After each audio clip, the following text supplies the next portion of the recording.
This is a presentation of Northeast Streaming Sports.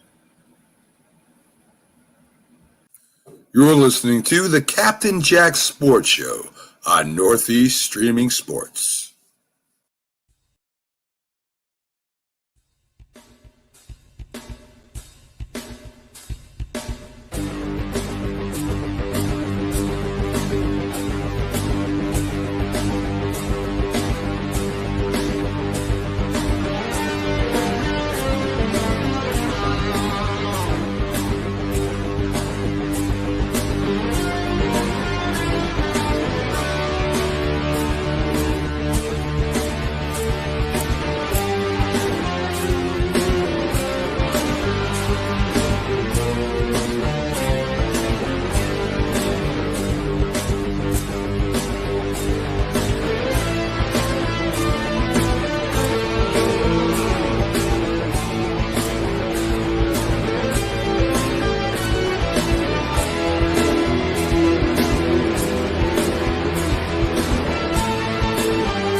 All right, everybody. How are you doing? It's a Thursday night, the night that we all gather around because you don't know jack about sports until you watch this show.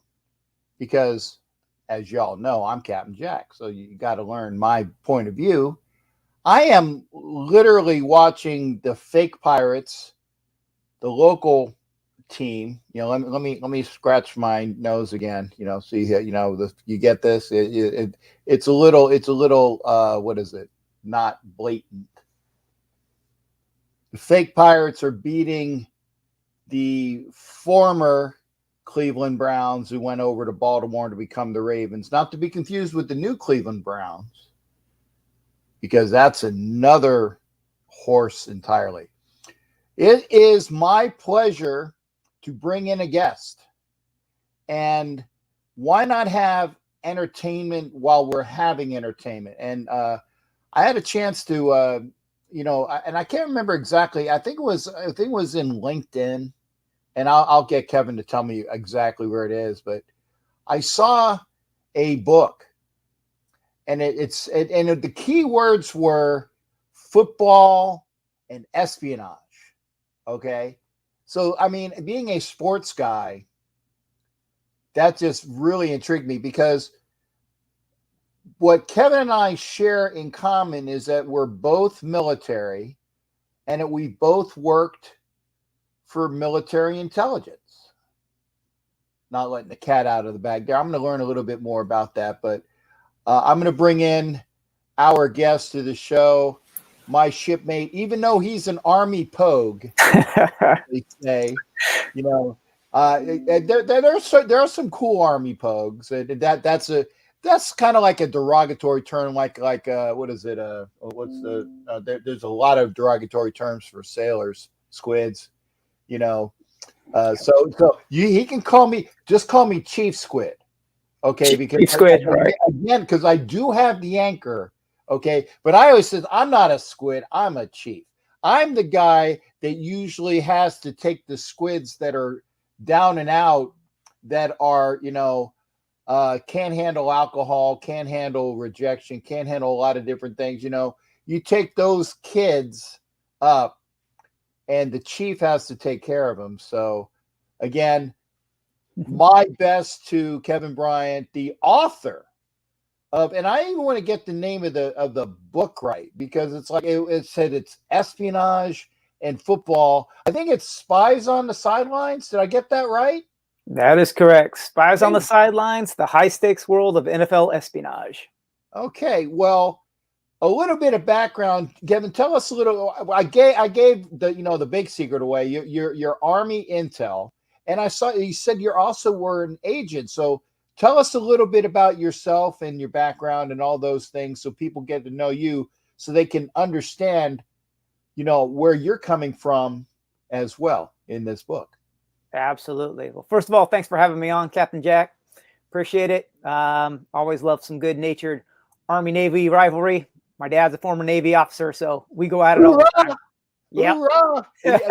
You tell Dad you were hanging out with the chief tonight then. That's right. So yeah, I've spent the last 22, 23 years collecting and protecting information for the Department of Defense. Spent 13 of those years as a special agent. And I've used my GI Bill to get a master's degree in sports management, and then a second one in intelligence studies. So I, combined all of that to, all of that background with my interest in football to, bring you this book. Well, you can't get better than an intel guy looking at the idiosyncrasies of things that we see every day. I mean, for those that, that think that, that Spygate was overblown, okay, or that there are other things. And again, that's probably the one that most people know about, but there has always been a bit of espionage in sports. I mean, I'm not going to, because we're up on the World Series, and I would say that the one that also comes to mind most recently in sports was like basically, Trash can gate. Everything's a gate, by the way, but you had the banging of the trash cans giving the signals for the Astros to know what the pitch what was coming from, because they had somebody out in the outfield that was stealing the signs. Now, granted, sign stealing in baseball has been around for just as long as baseball's been around, but there's always been a matter of, if you know what the other team is going to do, it helps you to defeat them. And I even come back to like a game where the Raiders were playing the Colts years ago. Peyton Manning was still their quarterback, and Greg Beekert was our middle linebacker. And I don't know if he was just very adept in his film study that week, but he knew what plays the Colts were going to be calling. And the Raiders were down early in the game, but after Beekert figured out what the signals were, he had everybody in a position to take off those plays and whatnot. So the Raiders came back and won that game because of proper intelligence. Okay. Yeah. And again, we talk about, Spygate, you got the people, and I know that other people saying, well, wasn't Josh McDaniels involved in that as well? When he was still with yeah, kind of, sort of, but when he was with Denver and he got fired for it because he said he didn't know about it, or when he did know about it, he didn't tell the NFL fast enough, and that's why he got fired. So it's always been around. But I'm not gonna babble on. I'm gonna let Kevin talk about your greatest aspects, the things that you have found most interesting in your book, and then obviously we're going to go on. And by the way, we got to have a baseline. Should I ask you who your favorite team is before or after we grill you? No, let's wait till everybody orders the book, and then ask me that question. Yeah, I was thinking, it's like, bring them in, get the hook in there, right, and then disappoint them. Yeah, exactly. All right, Kevin, the floor is yours, partner. Go ahead. all of the great things that you learned, and you said you're interested in it. The floor is yours, shipmate. Yeah, well, great. Thank you. Well, if you don't mind, I'll just read you a passage of the book. And I think this will give the audience just kind of a general idea of, the type of information that's in here and what it's all about. So behind the game day action of the NFL is a world much like the cloak and dagger realm of American intelligence agencies, has its own history filled with espionage related stories that sound like something right out of the Cold War.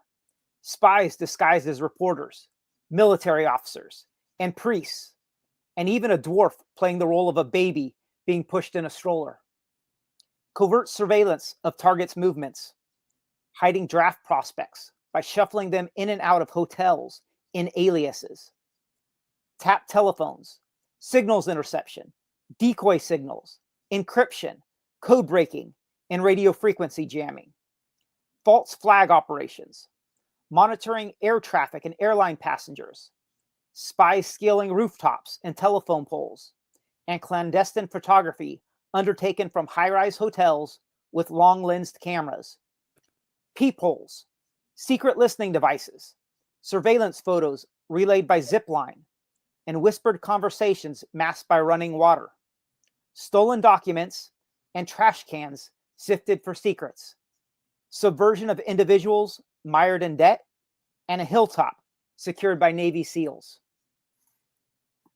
So that's just a little bit of tease of, what all's in the book, all that type of material. Really what I go through in the book, we talked about all things, Spygate, and then, with McDaniels moving on to the Broncos and getting caught. He brought a videographer with him who was caught recording a 49ers walkthrough practice for the Broncos.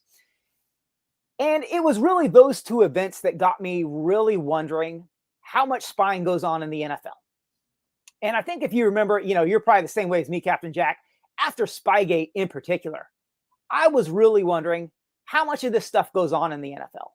Mm-hmm. And I think everybody was glued to the internet, researching this, trying to see, hey, more about Spygate, but also what else has happened in the past. And it was really difficult to come up with all of those answers. And I read, a bunch of, talking heads on the radio and on TV are talking about it. People are writing about it on various websites. And honestly, I didn't really get nobody had a great answer. And I was like, you know what?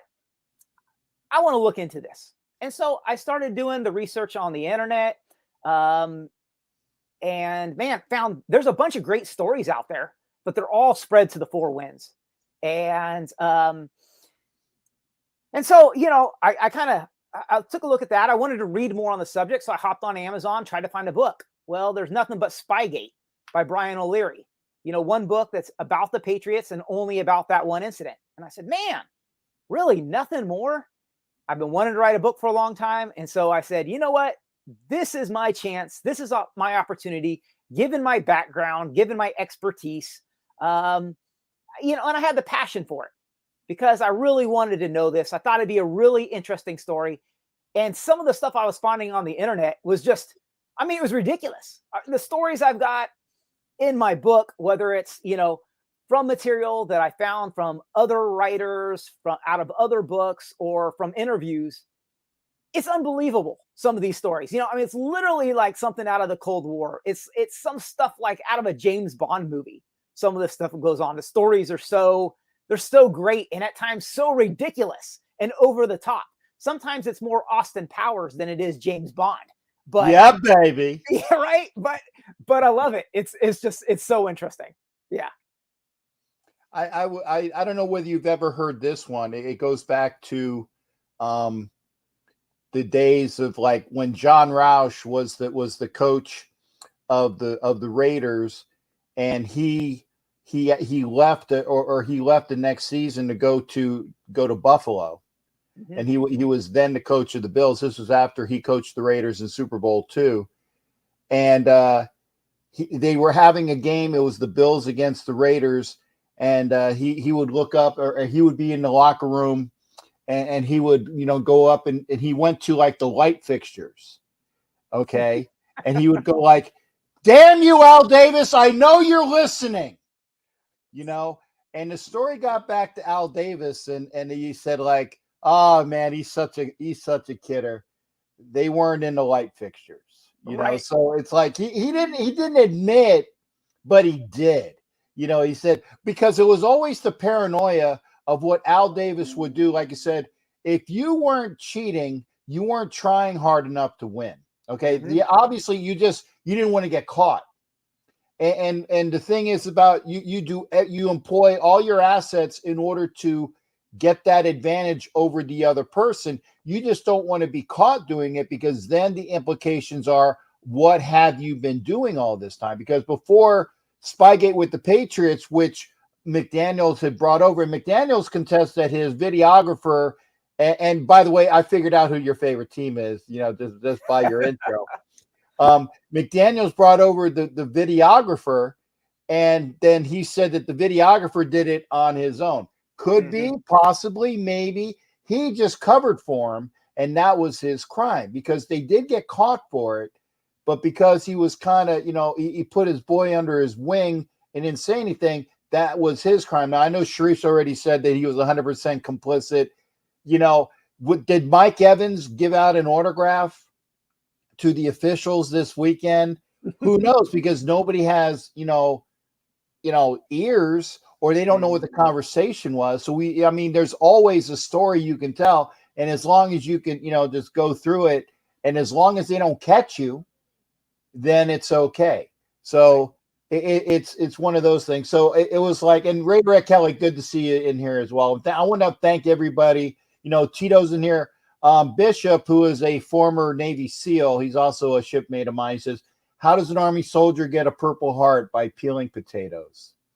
So, that's another little dig there.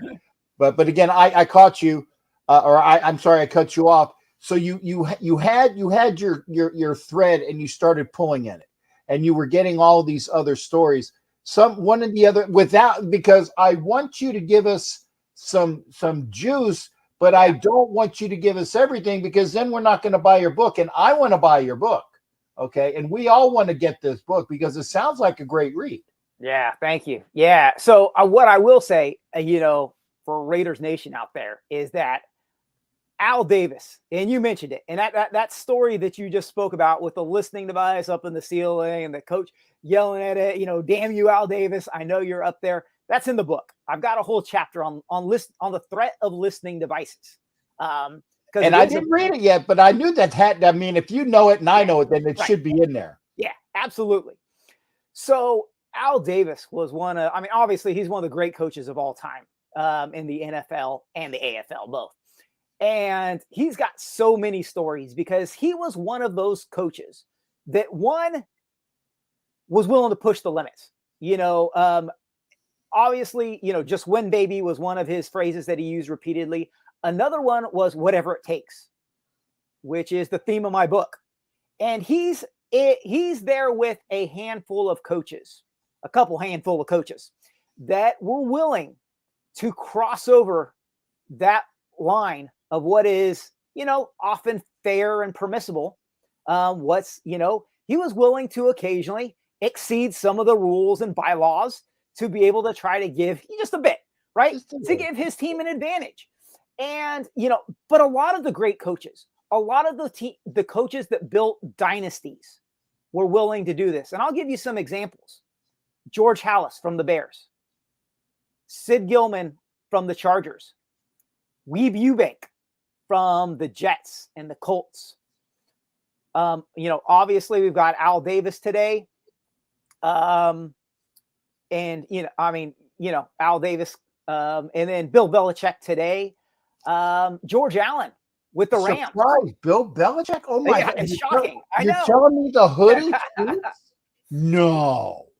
Right. But so, Al Davis was just one of many that were, doing here. And I will say this, coaches, there have been coaches that went well beyond, much more, beyond things that Al Davis was willing to do. I've got a story in here in the book of Weeb Eubank actually being a spy inside of his own team passing information to another. Right? I mean, what we consider a mole inside, inside of an organization. That has gone on in the NFL. And I've got more stories beyond that of how this, of that taking place. So it's pretty incredible, all the things that have gone on. But Al Davis, man, yeah, I mean, he's got so many great stories in here, and I'll give you one. Just one, because again, people need to buy your book. They want to be entertained, but they got to buy it. And while you're doing that, I'm going to make sure that I put the title and your name so on the thread so people can look at it and look for Spies on the Sideline by Kevin Bryant. Go ahead, sir. Yeah. So when Al Davis works on Sid Gilman's staff as an assistant with the Chargers, he went in, I believe it was into the Denver locker room after a game. And he went up to he pretended to be a reporter. And he went up to a player and said, "Hey, can you tell me what is the toughest play for you to defend against?" And the player went, "Oh, hey, it's this play right here." And he started diagramming it on a board for Al Davis. And he was like, yeah, when the offense does this, it makes it hard for me to, I've got to adjust here. And Al Davis is just jotting everything down. And then one of the coaches comes by, it's like, "Al, get out of here." He recognizes them. But, those are the lengths that Al Davis was willing to go to get an advantage, even as a coach, even as an assistant. And he's got a long history. I personally loved reading the books. I read about 60 books in research to write Spies on the Sidelines. And by far, I got to say, my favorite books, hands down, were the Al Davis books. He was just such a great character. And so I've got a ton of stories in the book about him because, one, yeah, he did a lot of shenanigans. And two, even when he wasn't doing them, like you mentioned, he would never deny it because he wanted to keep that mystique about him, which he played off of so well. And I tell you that was, like you said, he always got accused of it, like you said. So why not just let it roll so people are naturally paranoid about what's going on? Because if they're paranoid about what you're doing, they're not up to 100% of what they should be doing. Because they're trying to counter what they think is going on. And whether it's being done or not, it takes them off of their game. Yeah, that's precisely it. And you take a team like the Patriots or, everyone's suspecting Al Davis of everything. You've got to worry about, do we have listening devices in the locker room, right? And Peyton Manning revealed as of last year, he was concerned about that in Foxborough. A number of teams expressed their concerns with that with Al Davis. You've got to worry about, is he debriefing former players of my team to try to learn their information? Are they gaining information via the media? Are they using spies inside of here? Are they doing this? Are they doing that? Are they spying on our practices? Right? All of these things that other teams are worried about when, there's very little free time for any NFL coach. And anytime they've got to worry about all that type of stuff, it takes away their time from game preparation. And there are not enough hours in the week to start with. And so it creates a big advantage for teams that have this mystique about them, whether it's right or whether it's wrong. Right. And I do want to draw, I said, I got it down here, Spies on the Sideline, author Kevin Bryant. I hope I didn't screw any of that up. Okay. No, you're good. Hey, not bad for a Navy chief. Okay. On that. Lots of time. No, and yeah, Anthony, because Anthony says lots of titles, but I believe he writes a lot of stuff. Because like I was just telling Kevin, it's like, hey, I want to hear about these other books, but no, this is the only book by Kevin Bryant. Well, no. It's his first book because I'm sure he's going to be writing more because this one's going to be a very wonderful success. And have you now, having said that, you're a sports guy, you're an intel guy as well, and obviously you wrote this one as well. What are your plans for the future of maybe some projects that you might be looking at to do? And because authors always have what's my next event going to be? Yeah, I've got a list. So the next book's going to be on the exact same topic, but college football, spying in college football, right? Which is actually, everyone's like, oh, that's kind of the same book. Well, yes and no. There's a lot of differences to the rules of college football. And, for this book, I also go into how teams collect information on the draft, on prospects, and then also on free agents. And so for, college football, obviously it's concerned with recruiting instead, which, talk about a dark, seedy world that, oh my gosh, it makes the NFL look like a bunch of choir boys. So, yeah, it's pretty crazy. So that's going to be the next one. After that, we'll see. It took me 8 years of, research and writing to crank out this one. The college football book is coming much faster now that I've kind of got a template and I know what I'm doing. And while I was reading all those pro books, all those professional coaches that I was reading about, well, they had a college background as well. So I was busy highlighting all the information out of there just in case I wrote a book on college later. So it's going quicker, but that's going to be the next one. Well, and you know what? I'm gonna buy 2 of your books, because what I always do is I always buy one book where I get the author to sign it personally, and I don't crack it. That one, the only crack in the binder is having the author open it up, and then I have one that I actually read. And same thing for my book with Violator.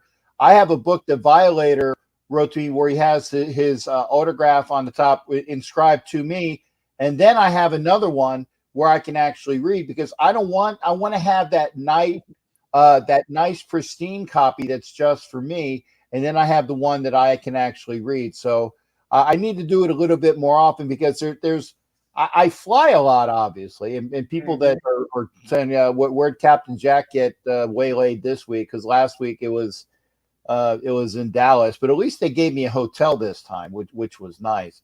But there's always adventures there, and I'm sleeping a little bit more on the plane because I'm older. Kevin, may I ask, how old are you, sir? I am 47. Creeping up there. Yeah. Dude, I got you by 10, and you look 20 years younger than me. So you're 40, but you're an Army 47, which means you're probably a 37 at most. Army 47. I thought that made me 67. No, no. That means you're in shape and still doing those Jody calls, making sure you're getting up in the morning. And I'm going to ask, because I want to see if I'm correct. If you were inspired by Josh McDaniels' story, then I'm guessing that you are a Broncos fan. All right. Now that everybody's clearly bought the book already, yes, right. I am a Broncos fan. So, yeah. That is what you call an indicator. See, us intel guys know these things, because if something's going to inspire you, there's a reason why it inspires you. Yeah. So again, I got to be careful around here. You're an analyst. You put all the pieces together. Hey, not bad. Not bad. I've only been doing intel for 35, 36 years. So a couple days. Yeah.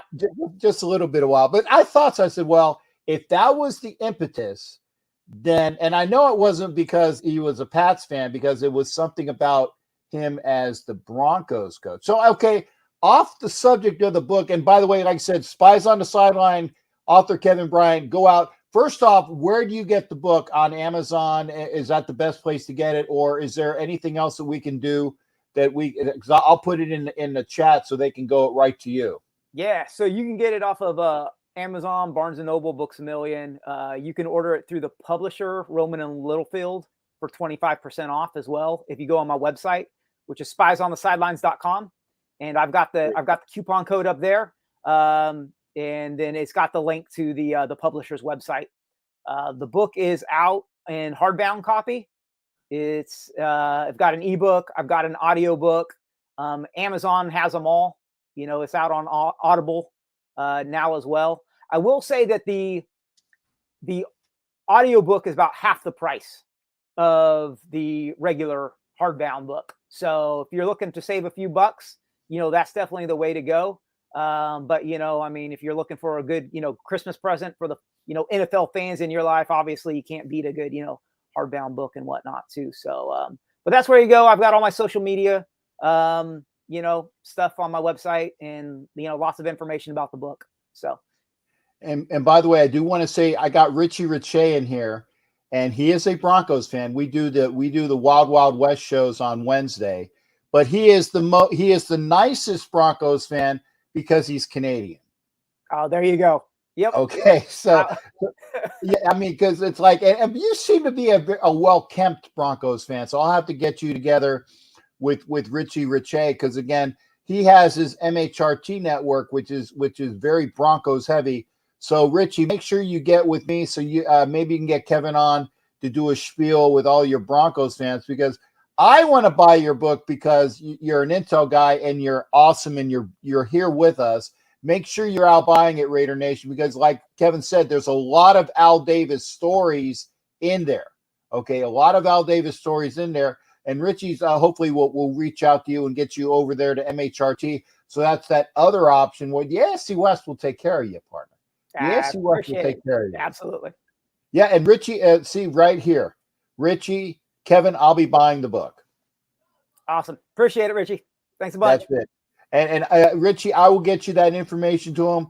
And again, Kevin, and I don't want to keep you on too long, because again, I don't want to get all of that stuff, because I want to be intrigued and enthralled. Okay, so like I said, when I buy, and I'm going to buy two. I'm going to have one that's just for me, that's inscribed, hopefully, and then the other one. And don't say, "Dear Captain Jack, you're a big fat Raiders fan, but you're an okay Navy guy," or whatever. Whatever you want to put. That'll be personal, and that'll be the one I keep. But then I'll have the one that I actually read. So, and Richie Riche is going to buy it as well, and we can't wait for it. Any last little tidbits that you want to leave us with? Because again, I don't want to soak you up with all the things, because if you tell all the good stories, then nobody's going to buy the book. Yeah, no, you won't. I mean, the book is literally packed with stories. I mean, that's what I love. So, all right, I'll give you one last small one. Just to go away. All right, one last small one. All right, this is one of my favorite stories. And it's AFC West Central. Okay, we'll bring it over to the Chargers. So, okay, just to show that the Patriots are the bad guys now, but even they have been, they've been susceptible to spying efforts of other teams in the past, right? So when Sid Gilman was the coach of the Chargers, they were playing in the AFL championship game against the Patriots in the 60s. And Sid Gilman called up Coach Holovac and said, "Hey, the championship game is going to be here in San Diego. So when you guys come down to practice here, you can actually, I've got everything set up for you. You can practice on a Marine base." Okay. And so Coach Holovac said, "Wonderful. Thank you." And that's what they did. What the Patriots didn't know was that Coach Gilman had a couple of assistants dressed up as Marines on the sidelines to help them with whatever they may need, right? Mm-hmm. And as a result, they watched all the practices that week. They learned everything offensively and defensively that the Patriots were going to do. And as a result, the Chargers absolutely destroyed them. They racked up over 600 yards of offense in the 60s, right? They won the game, I think it was like 51-7. The only time they scored was when the Patriots quarterback, Babe Prilly, drew a play in the dirt that he just made up that had never been used before. And so, it just goes to show, the NFL, it's got a long history. And this stuff has been around for a long, long time. And there's so many, great stories in there. And, glad to see it happen to the Patriots for once. Yeah, well, but see, they were the Patriots then. Okay, they weren't. It took Belichick, Right. and you can have that one for free if you haven't used it already. It took Belichick to be there to become the Cheatriots. So there's all those things there. I'm really really intrigued. I got spiesonthesideline.com for a discount. Make sure you go there. Go to Amazon. It is Kevin Bryant, Spies on the Sideline, and sir, I thank you very much for being here. Richie Riche will be going there as well. I am intrigued. I want, because again, I don't read a lot because I'm like a Clancy guy. If I'm going to read a book, I'm usually reading like Clancy books, but he doesn't. Well, obviously he's dead. And the other reason why he wasn't writing them for a while was because in the divorce settlement, I don't know if you know this, in a divorce settlement, his wife had the rights to the Jack Ryan series. So so when he got a divorce, he said, okay, yeah, I'll do that.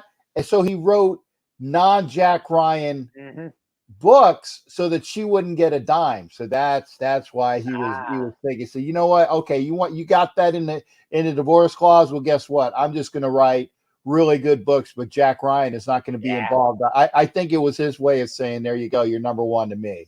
And I didn't say anything. It was just, I was saying that everybody's number one. That's the only thing here. And I didn't. And by the way, we are on Roku. So, because I got to watch my mouth when I'm on Roku. And again, I appreciate you being there. You are my shipmate. You are my brother in arms. You are my intel brother as well. So Kevin, I appreciate you coming in, partner. It was wonderful. And I will get with you. And I said, I'll for all of the good things as well. And we'll get it all squared away. Make sure you are watching getting Spies on the Sideline. Kevin Bryant is the author. Go to Amazon, go to the website. Hell, if you can't find it, and you're a schmuck if you can't find it, because again, you're not a good intel guy because you're not using Google. Okay, Google is intel for dummies for everybody else. So make sure you get there. And Kevin, I appreciate that. And you're East Coast. You're on the East Coast like me, right? I am. Yeah, I'm just out of Atlanta. Okay. Well, we'll have to get together sometime then. We'll do all of those good things when we can figure out a mutual sporting event that this way will be. Now, are you a Braves fan? I'm not really a baseball guy. Okay. Because I was going to say, because if I go up to Atlanta, I'd go to an Atlanta Phillies game. But if you're going to root for the Braves, then I'm not going to. I'll go to a game with you. Yeah, that'd be fun. I don't mind going to a game. I just don't have the time to, it's hard for me to fit in football games right now with, working a full-time job and doing all the book promotion, trying to fit in, too many sports. It just doesn't work. You got it. But yeah. Go to a game sometime. That'd be great. Sounds good. And if you're around my neck of the woods, because I'm down here in Tampa, where the fake pirates reign, Right. Right. Yeah. And for those that are wondering, wow, somebody kicked it was in practice. It was Justin Tucker kicked a 71-yarder in practice. So wow. but there's nobody in front of him either, but it does help. That's still. Yeah, it did. Yeah. Kevin, again, sir, I don't want to take up all your night because I want people to buy it. Thank you for your time. So I only kept you on for half an hour, so you can bill me, on that for as well. But no, I definitely enjoyed your time, sir. And watch the shows. Like I said, I'll get you with Richie Riche. And and I know that being a Broncos fan, you're definitely kindred spirits with Richie Riche, so that'll be good for you as well, sir. Absolutely, I appreciate that. Well, thanks a bunch for having me on, Captain Jack. No, thank you, sir. I appreciate you spending Thursday night with us. It's always a good time. Watch the shows and be entertained. Wild Wild West on Wednesdays. My show whenever you want. When you got all that free time that we both don't have. Right. Yeah. Yeah, exactly. No, I'd love to. Yeah. All right. Yeah, I'll chirp in with some trash talk from here and every now and again. Yeah, like I said, that's what makes it a good rivalry as well. Absolutely. Oh, one last thing, and it's not on the book. Your thoughts on where the Broncos are going to go after, like I said, Wilson's injury and all those things, hey, this is now you're in my neck of the woods. Okay. Yeah. Putting people not on the spot, but trying to draw some interest. Your thoughts on the Broncos, Wilson, and what they got going on for the rest of the season in your mind, in your estimation? Hot mess. Right. I don't know. I would say, how do we get a refund? I mean, you're paying for that for a couple years, dude. Yeah, obviously Russell Wilson's not looking good. Coach is in over his head. And that happens to lots of first-year head coaches. It's just I don't know. I don't know where you go from here, to be frank. Most of the time, I've got some pretty good ideas on how you fix the club and what you do and et cetera, et cetera. But the bottom line is Denver has so much money invested with Russell Wilson that, no, he does not look like a starting NFL quarterback. But, you're paying him, I don't know how much, $25, $30 million a year. So you obviously can't afford to pay any other big name quarterbacks. I would say Denver's probably best solution going forward. I would play Russell Wilson for the remainder of the year. Once he's healthy, just to discern if, yes, this isn't going to work out. He is past his prime. This isn't going to happen. And then look at drafting a quarterback that is capable of starting and playing, because we don't have the funds. We will not have the funds to take on another big name quarterback. I think that is the only possible way forward, but it is going to handicap the team for the next 4 or 5 years going forward. Wow. Yeah. That's my assessment. Yeah. Welcome to the, Jamarcus, or what I call Jabustus, had that hit for us for like 4 or 5 years. And that was before they figured out that you can't tie all of that money into a first-year player that's going to bust on you. So thank you, NFL, for the Raiders getting really raped by Jabustus Russell, okay, to install the tiers on the first round. So, you could thank us for that. You got Wilson on your own, though. That was yours. That was yours. Yeah. I think everybody was hopeful with the new coach, new scenario, better offensive line, et cetera, et cetera, et cetera. But it's not looking good. It looks like a lot of Seattle's problems in the past were Russell Wilson. Yeah. Yep. And Richie says $48 million for at least the next 3 years. Yeah. There you go. And I'm not even Catholic or, just, go well, my son. Go well, my son. $48 million a year. All right. Yeah. Well,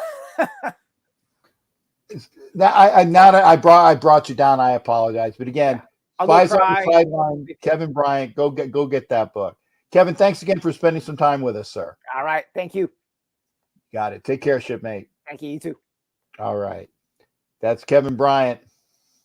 Go and get that book. And that was wonderful. Like I said, why not have an entertaining person on the show when you're talking sports and, intrigue and spying and double crossing and, all those good things that you do? That's a great way to start a Thursday night. So that's why I make sure that you got that, from Kevin Bryant. It was great to have him on there as well. What do you expect? Anything Walmart sells is trash. Okay, Tito. That. By the way, Tito was not late tonight. Tito was not late. And Richie Riche, yeah, the Charger story was awesome. And I could see that, because you had MCRD, which is the Marine Corps Recruit Depot, was over in San Diego. It was literally on the other side of the fence from NTC San Diego, because the Navy used to have 3 recruiting stations. Orlando was one, Great Lakes was one, and San Diego. So San Diego, Orlando, and of course, Great Mistakes up there in Chicago.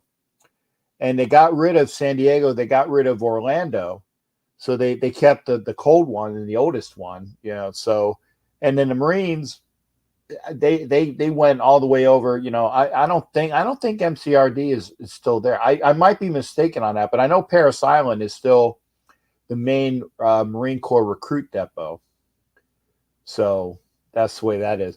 So hey, what a way to start the day. Richie Riche, get with me, and I'll get Kevin on with you as well. Again, a Bronco fan talking about the Broncos, because when he said this about McDaniels, and I said, this guy's a Broncos fan. This guy is a Broncos fan. I could feel it. It's an indicator. Can't forget the Jack Daniels eggnog.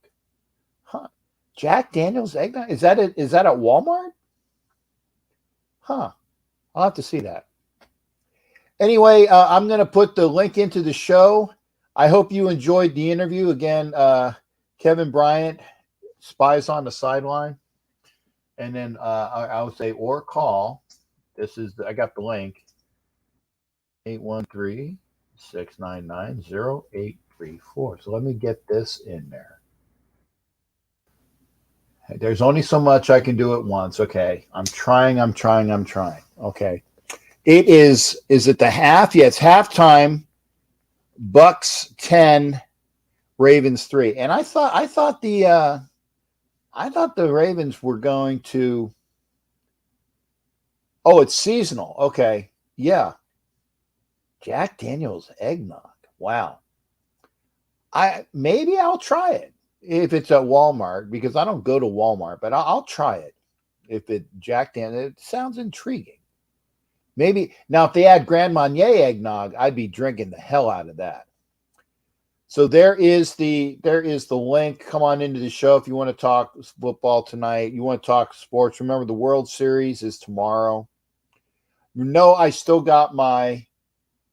That's why Mike Schmidt is still behind me, and Larry Boa, the jersey is still up. Why? Because the Phillies are still there.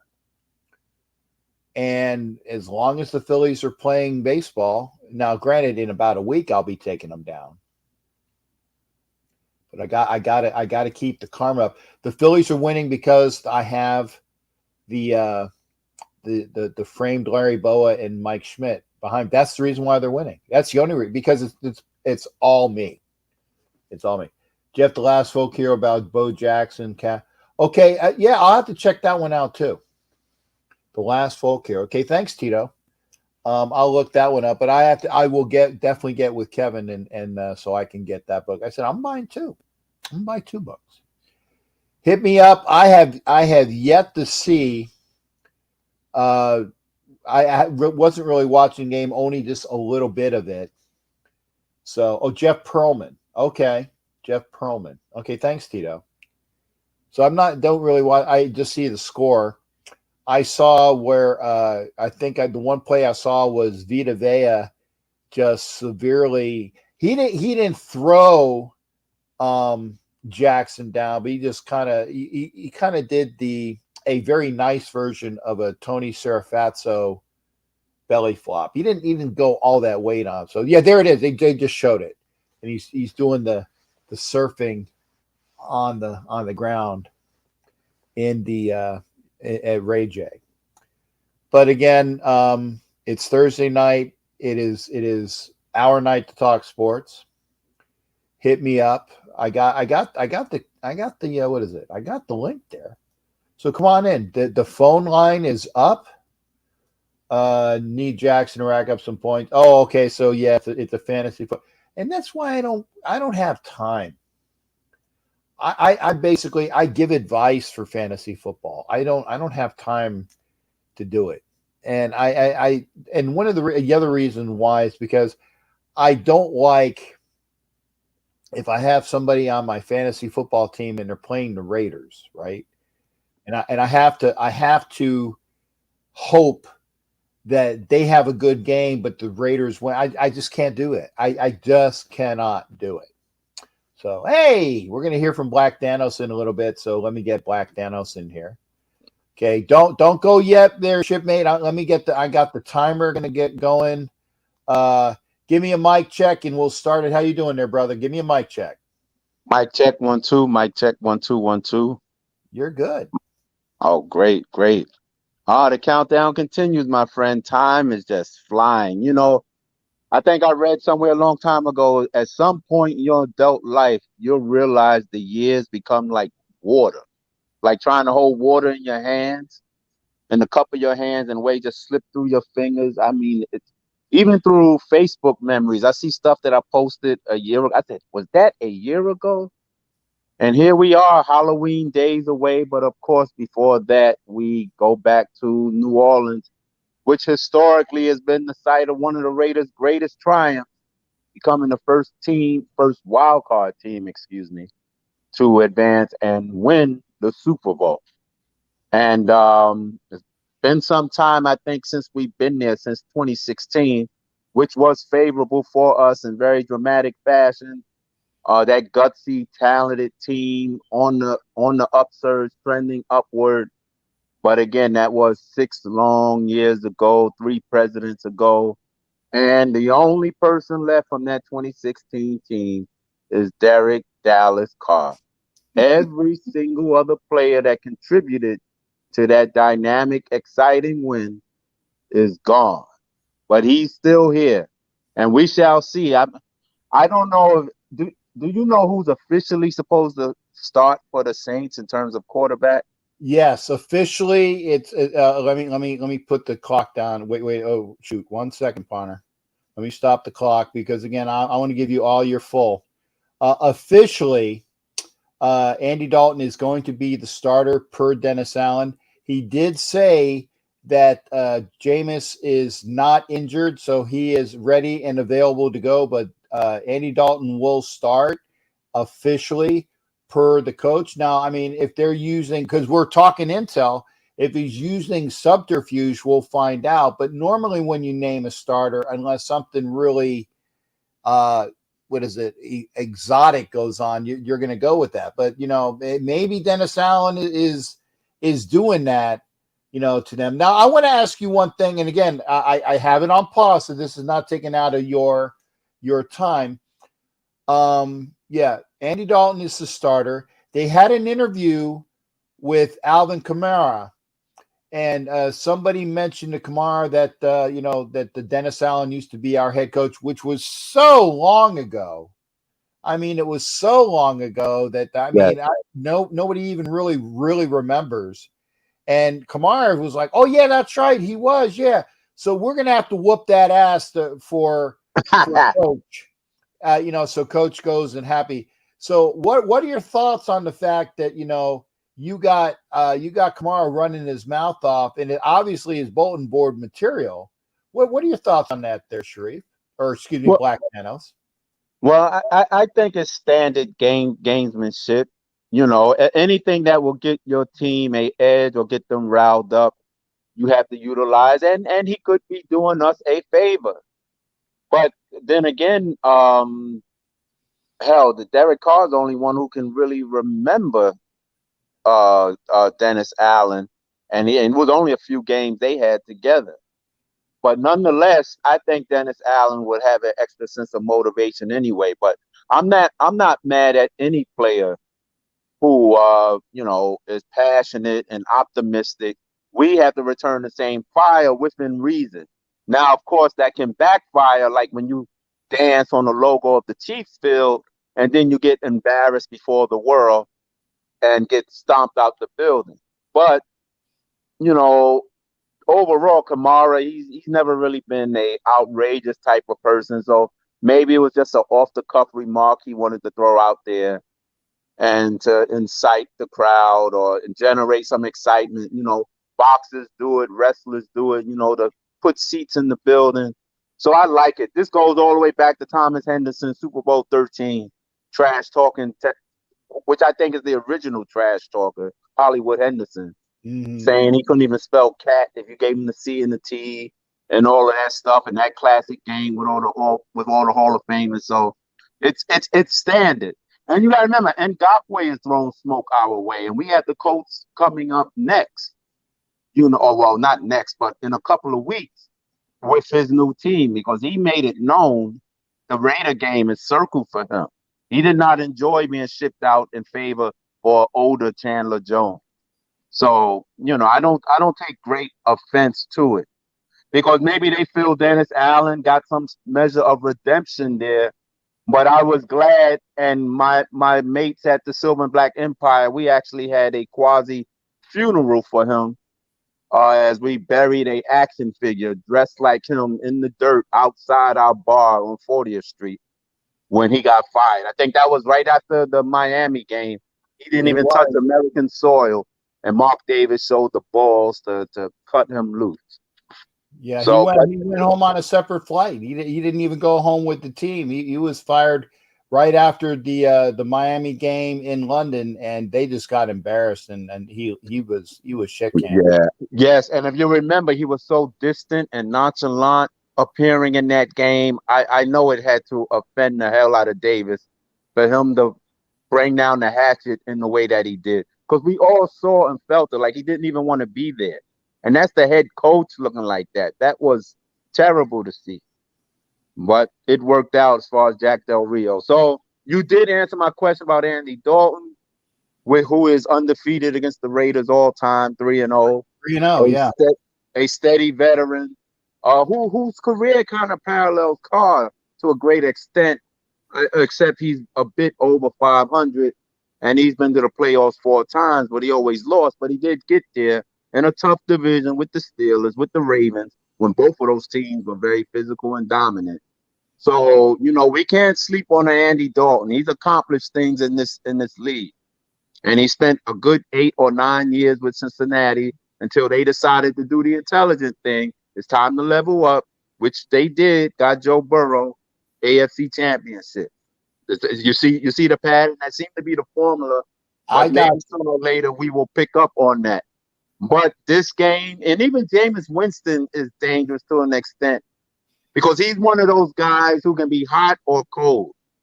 And if you get a hot Jameis Winston with his skill set, being tough to tackle, having feet, and still having a very strong arm in his building, and a couple of calls here or there, he can beat you.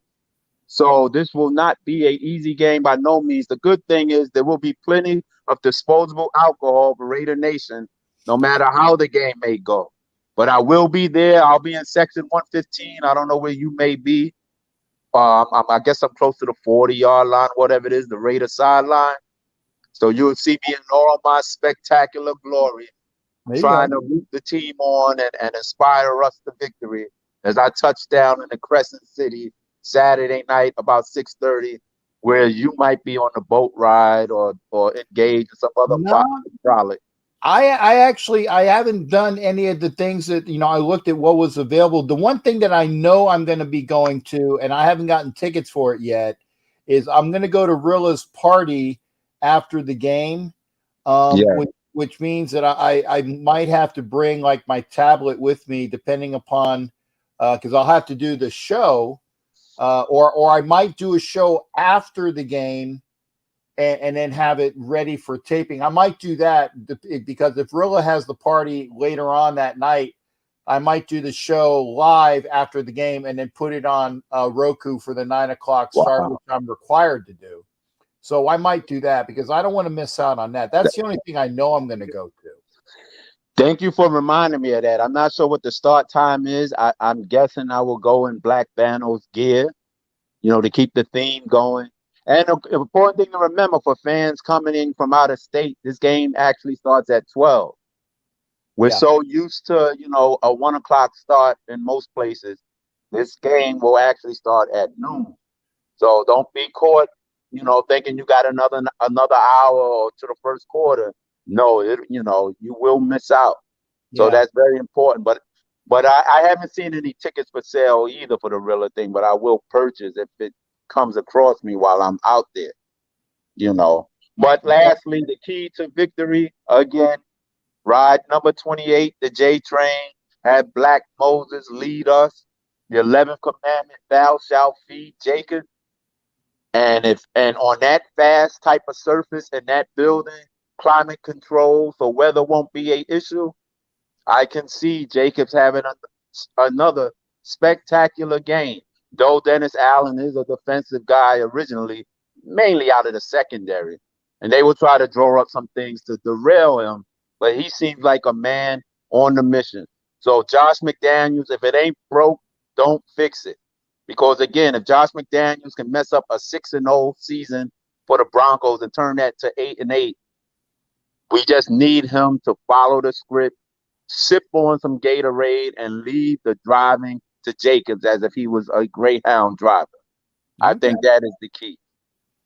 All right. Well, the bell went off, but I obviously, I let people finish the thoughts. And so I don't say, shut up. You know, I'm not like that. I'm no, not. Of course not. But yeah, when you get to Nolans, give me a shout. I get there tomorrow, and I will probably go to my hotel room, check into my room, start watching the Phillies game, and I'll probably be asleep I probably won't even see the end because I am so tired. Wow. This whole week, so no Friday night escapades for me unless I get any good offers. Well, I won't get, of course, incentive, but I won't get there till Saturday night, about 6:30. So I'll finish packing tomorrow, but I'll be out there Saturday night, and of course I will return Tuesday. So I will be there Halloween as well. I think Rilla will still be there, and some others. Yeah, but that still give me plenty of time to indulge in the rest of the festivities with everyone else, and I'm basically very close to the quarter, so walking distance basically. So I'm hard to pick. Yeah, I was gonna say I know who that guy is. I'll say I know that dude. I know that dude.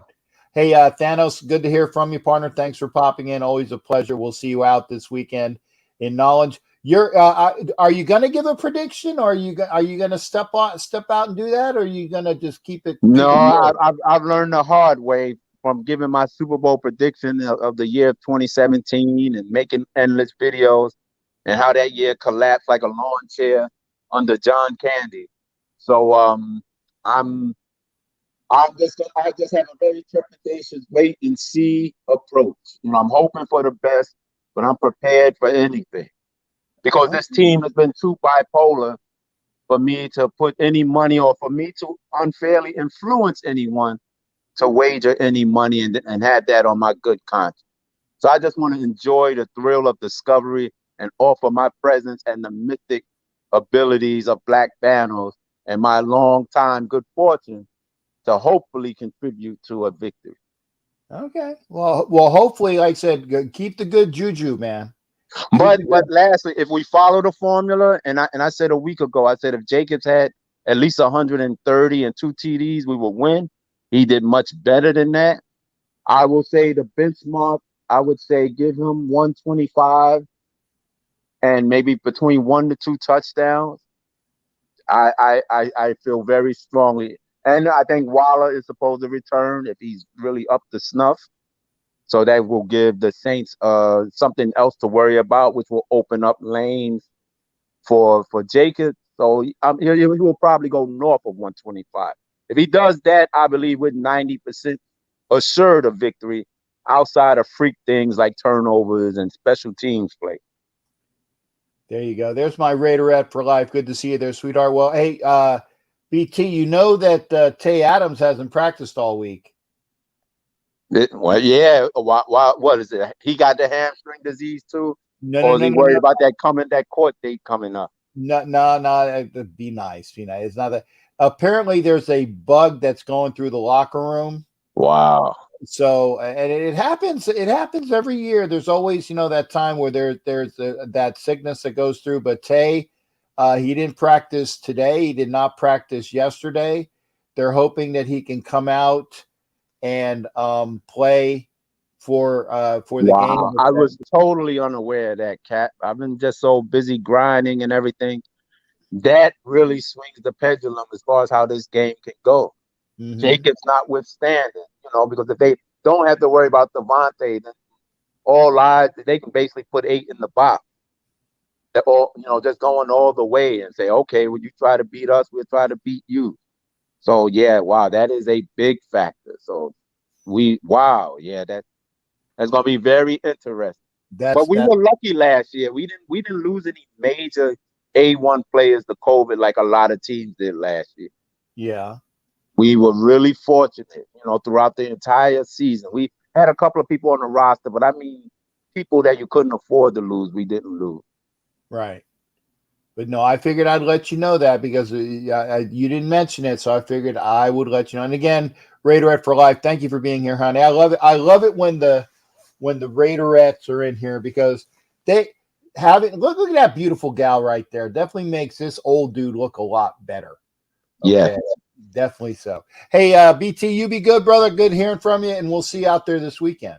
Okay, see you Saturday, bro. You got it. All right, that was Black Thanos. Good to hear from him. Raiderette, like I said, I would love to have you come into the show sometime. You don't have to go on camera because you said you were camera shy. I get that. But it'd be nice to hear from you because, like I said, we had, I know that we had, was it Becky was in here? I know we had somebody in here. I know I had another, no, I'm sorry. It was, I'm brain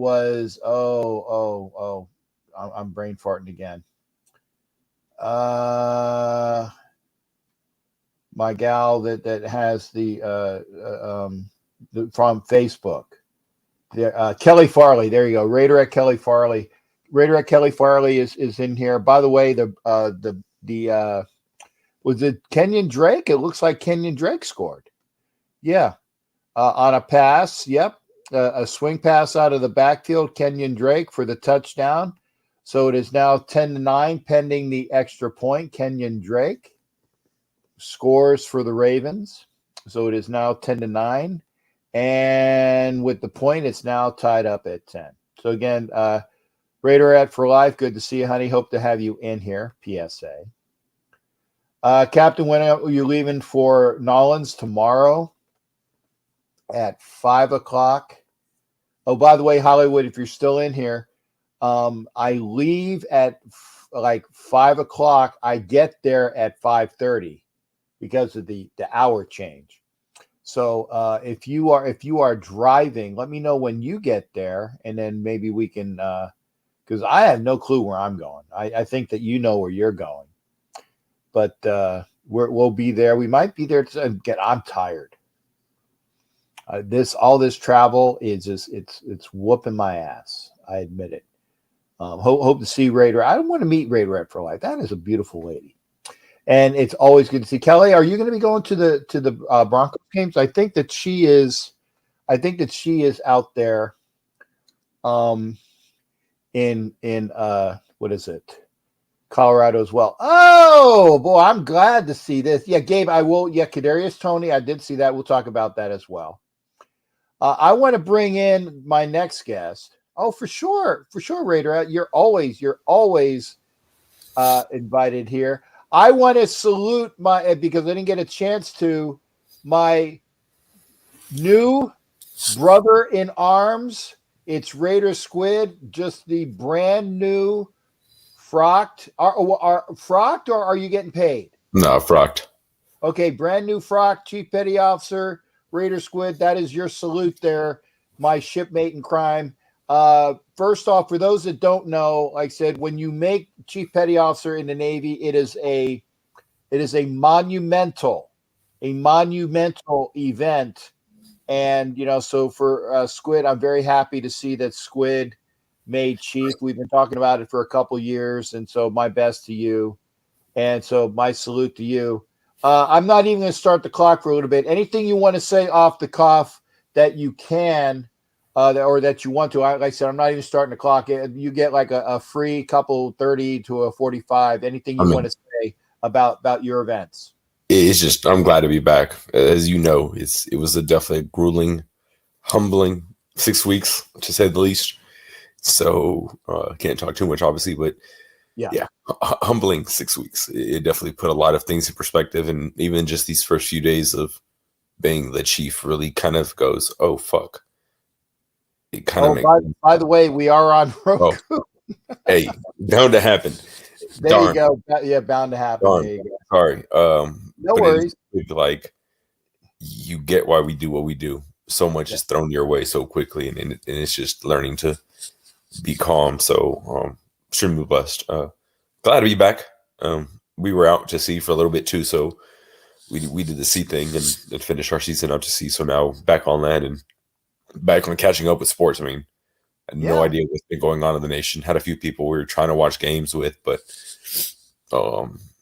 just excited to be back. There you go. Now, is this pre-deployment? Did you get like TISTA and all that other stuff done, and you got the deployment coming up? And so when you're available for the indie game, that's like in between your quals and whatnot, right? That's pretty much that's during my palm before deployment. Okay. Deployment. Okay. We'll talk offline, but yeah, deployment's right around the corner. Okay. So, well, good. Good. Yeah. So trying to talk to wifey, figure out if we're going to make the indie game or not. If we do, it might be a quick either Saturday or even drive up Sunday, go to the game, come back, just because schedule permitting is kind of tight for both of us. So, right. So still debating about making it, but got to talk to wifey though, because I mean, my number one thing is spending. As much as I love the nation, spending time with the wife is number one. There's no.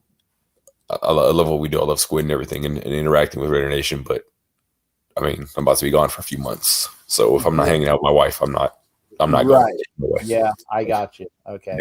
Yeah. So that was your free time. I'm starting up Raider Squid again. Thank you for being here. Good to see you. And again, Raiderette for life, sweetheart. You are always welcome in here, honey. But we're going to turn it over to Squid. Squid, your thoughts? Yeah, catch us up to date. What are your big thoughts of what's going on with you and Raider Nation? I'm honestly catching up, realizing I'm just a little disappointed in our schedule. We're 2-4, 2-5, 2-4. Yeah, it's kind of heartbreaking. Coming so much expectation. I'm like, what I miss? What's gone wrong? I'm seeing Jacobs is getting his carries and he's producing. So trying to get caught up in seeing that. I'm like, damn, I hope he sticks around, especially if he keeps his pace up.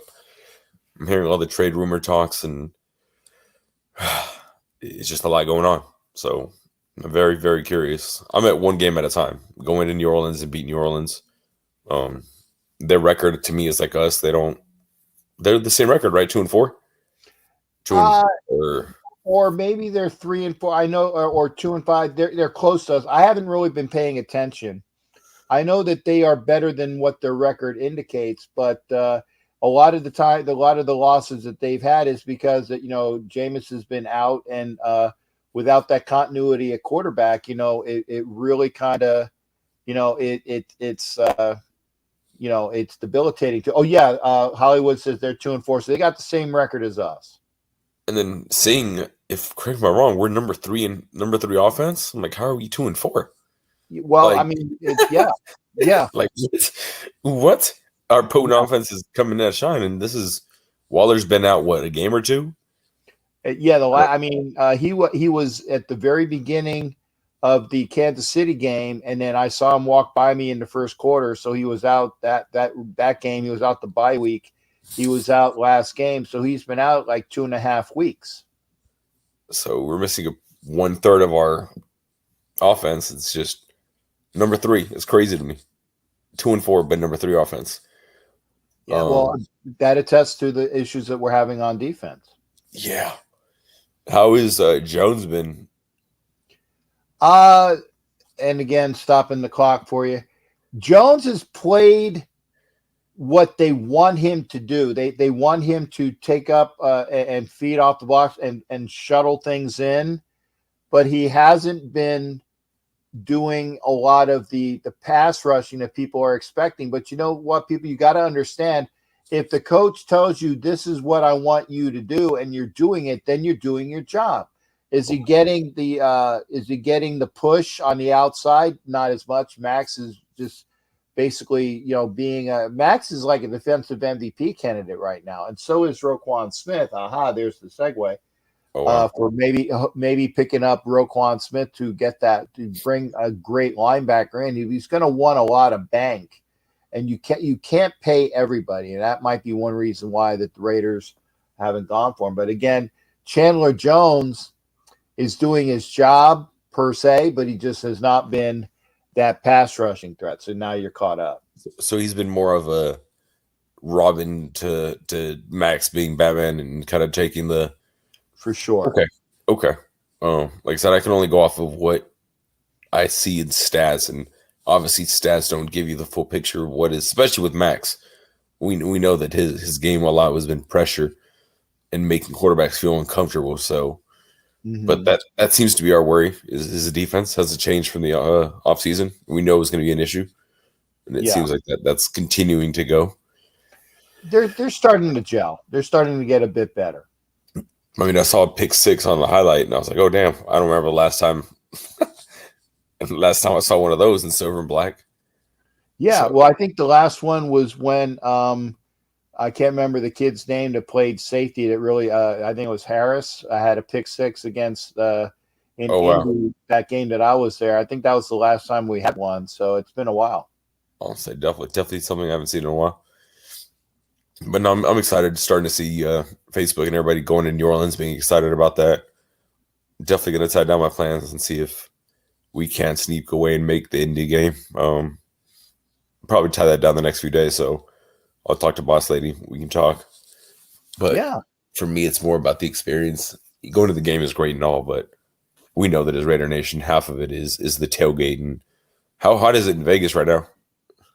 It wasn't bad last time. It was actually it was this past weekend. It was actually very cold and windy, so it wasn't horrible. It was actually I mean the weather had like a little bit like rain flurries and whatnot, but it was dark and it was windy and it was sandy.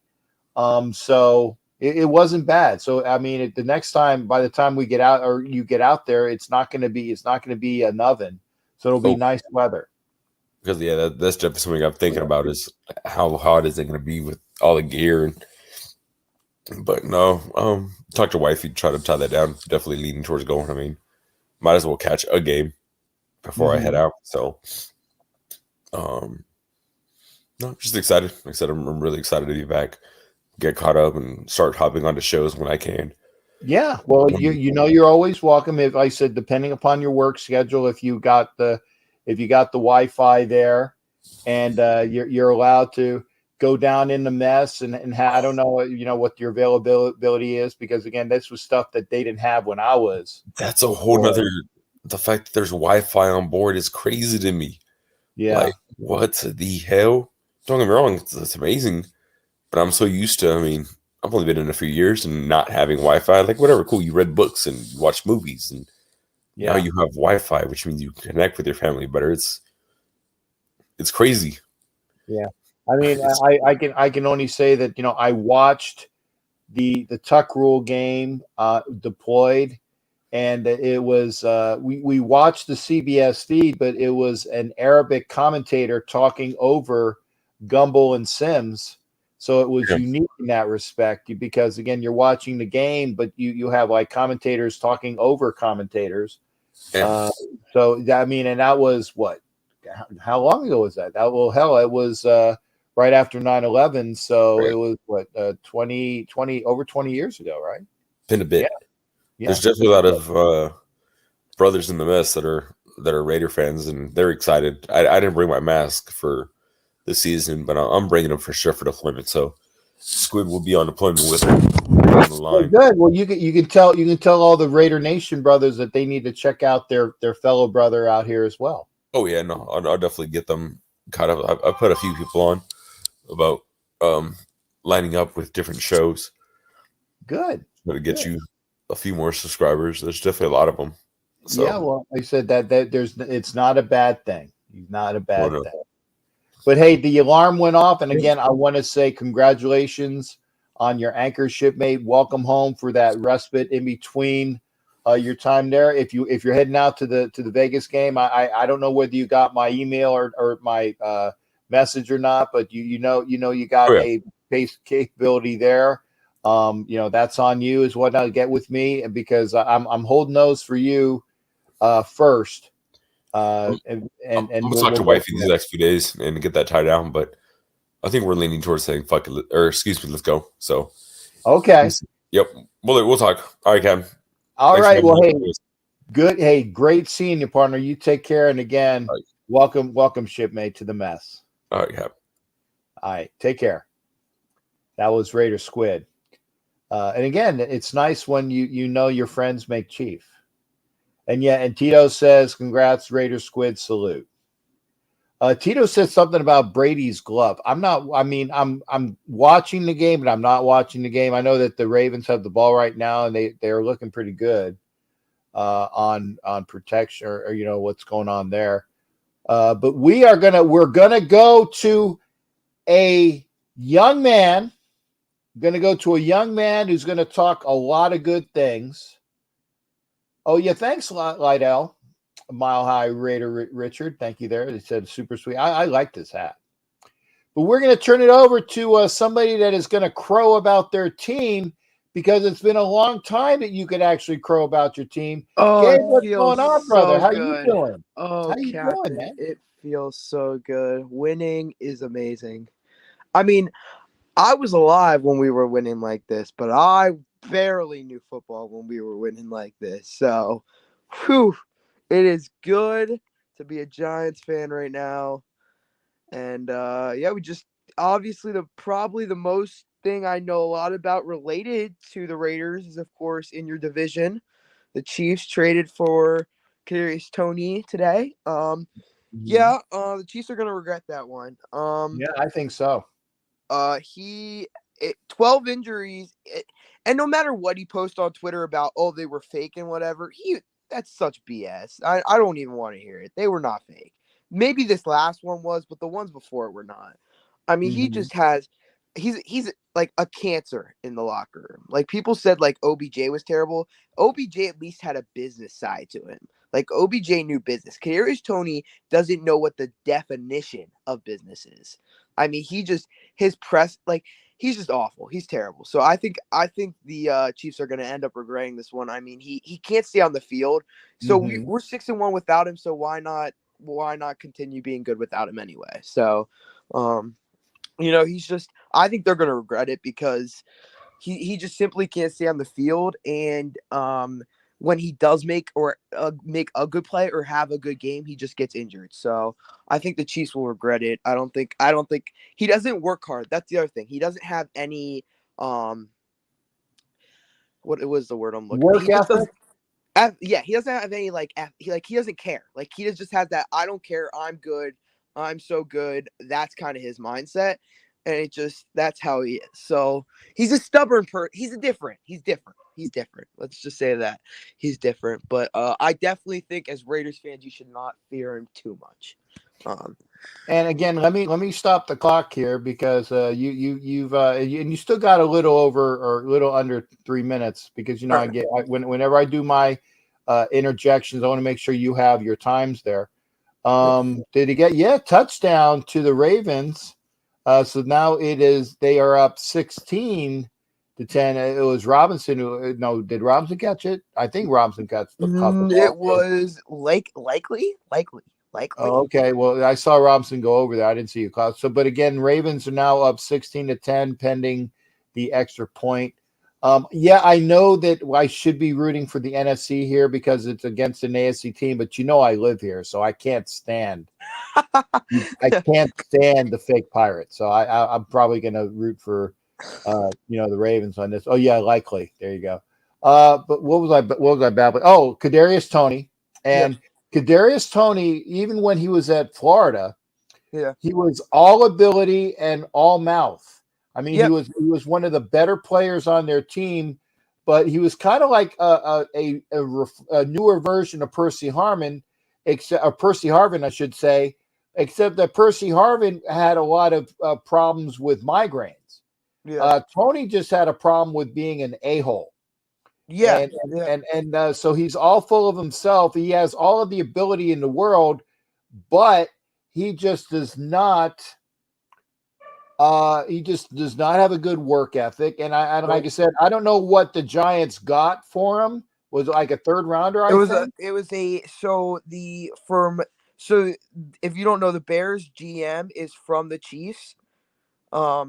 He worked like as an executive for the Chiefs. So the Chiefs got a third round pick for him going to the Bears. And so they basically gave that third round pick to us. And everyone the Chiefs don't need that. Like, the Chiefs didn't that's not the Chiefs pick anyway. I was like, well, it was going to be the Chiefs pick, but they traded it to us. So technically they still trade us a third round pick for him. Yeah, And so it's a Bears pick that the Chiefs had acquired, but now it's with the Giants. yeah, and they gave us a 6th-round pick as well. They gave us Okay. a 6th-round pick as well. So I mean, it's definitely it also helps us out because he's earning a 1st-round salary, so that's a lot of cap.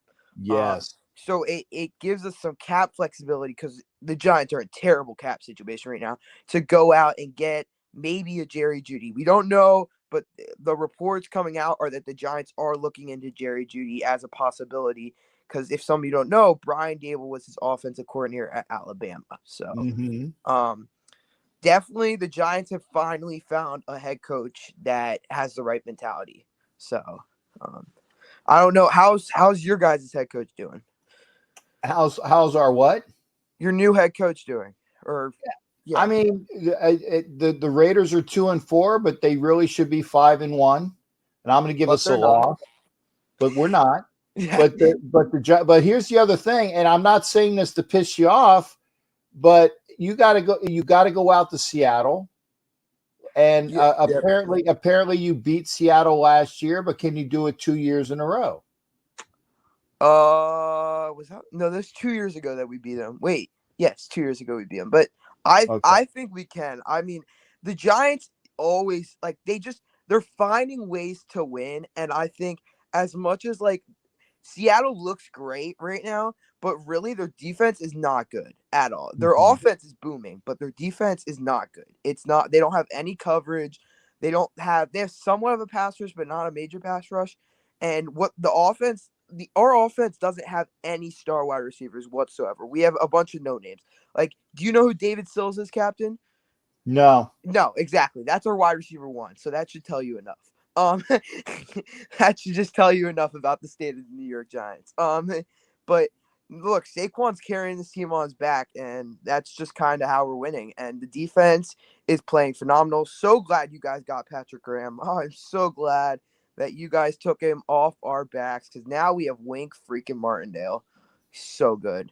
So yeah, and the Raiders were looking at him as well, but it ended up that he went with Dable, and that's a good thing for the Giants. But the Raiders had looked at Wink as a possible person to bring in, and I did want Wink Martindale, but I think that Graham is going to pan out as being a good coordinator. Just it's going to take the Raiders a couple years to get all of the people in place in order to do it.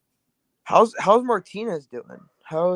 He played well? He played well last game. We picked him up, and him and Perryman were just tackling everybody that had the football. So I mean, he came back from his injury. Yep. So him and Perryman together formed a very dynamic duo of run stuffing linebackers. Obviously, not the greatest in pass coverage, but they were doing what they were supposed to do as far as tackling the ball, and they were really good at it. Yeah, I mean, Martinez played. I think what ended up happening with the Giants and Martinez is that Martinez is better in.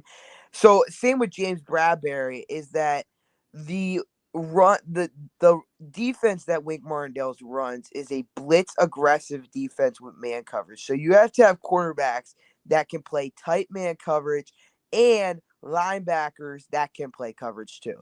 And I think Blake Martinez is better. And same with James Bradbury. Everyone's like, oh, the Giants should have never cut James Bradbury. First of all, we were in cap hell, so we had to. Second of all, is James Bradbury, and this goes for Martinez as well, are both better at playing in a zone defense, which is what Patrick Graham runs and is what the Eagles run. So Patrick Graham's defense is success. He just needs to have people.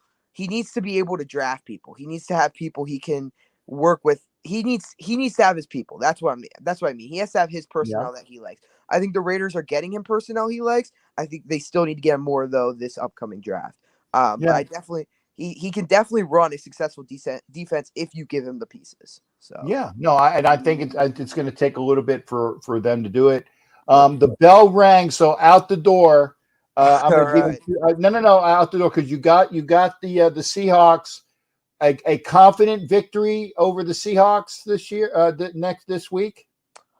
I'm not taking them lightly, but I I mean, what we've done so far this year, I think we can easily beat them. So hopefully, but I'll definitely. That doesn't mean once the fourth quarter comes, I will be biting my nails off. So Right. I got because, but I like the fact you said that confidently should, all that, yeah, we got this, but you might, like I said, your one nail might look like that.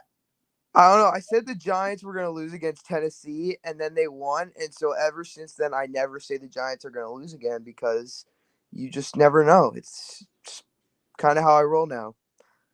Okay. Well, Gabe, you're always welcome. And so now you're thinking the Giants win the East, right? Don't know if we win the East, but I know we will make the playoffs. That's what I do know. Okay. So I got you down for a playoff berth guaranteed. Yeah. Yep. Okay. Now I'm gonna get you out with a baseball question. Who wins the series and in how many games? I think the Astros are gonna win it. As much as I know you're a Phillies fan, Captain. No, I mean I asked the question. I asked you to give me your shot. Call your shot. As much as it would be a great story for the Phillies to win, I just think the Astros have more talent all around. I think I don't know. I have a feeling that they're gonna win, unfortunately. And they beat my Yankees. So let's just I would love for them not to win, but they just demolished the Yankees. So and I'm not happy that we're keeping Boone, in case anyone wanted to know. I hate that guy. You're keeping who? Boone, the manager. They said they're gonna keep. Why? I don't understand that. It makes no sense. I'm like, how do you not win a World Series with Stanton, Rizzo, and Judge, and you are going to legitimately say you're going to retain him to be here next year? He doesn't win. He gets so far and then he breaks everyone's heart. You know what? I know my time's up, so I could go on a whole 10-minute rant about the Yankees organization right now, but we'll save that for another day. Exactly, another time. Hey, Gabe, thanks for coming in, partner. How's school? I gotta ask. School is going good. We have like a virtual day thing tomorrow, so I don't have to wake up super early, which I'm really happy about. So, okay, well then we'll get some rest anyway. Yep. And like I said, if you start screwing up in school, I'm not going to allow you in the show. All A's, Captain. All A's. All right, that's what I want to hear. All right, partner, you take care. Keep watching and get other folks in here. I always like talking to all sports fans of all ages. Of course, I will definitely let some people know. Thanks, Captain. All right, take care there, Gabe. Good hearing from you. All right, that's I said Raider Gabe. I'm sorry, Gabe. It's Raider this, Raider that. It's Gabe of the New York Giants.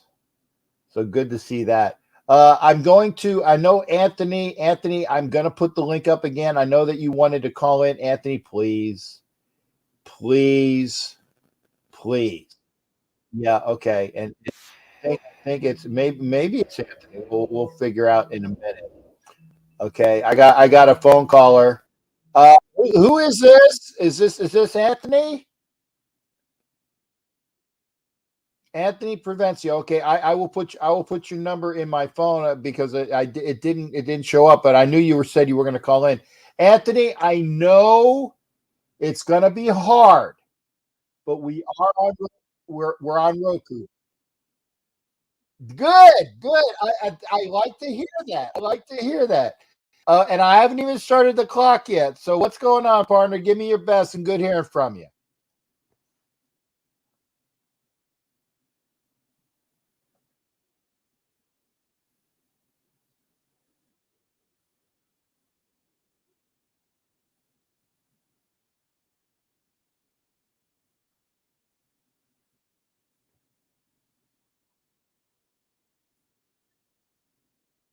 It's cool. It's cool. I mean, but you know what? I mean, it's not the end all beat all, but it's pretty cool when your phone blows up. Hey, and Anthony, talk louder, partner. Talk louder because they're saying that they can't hear you.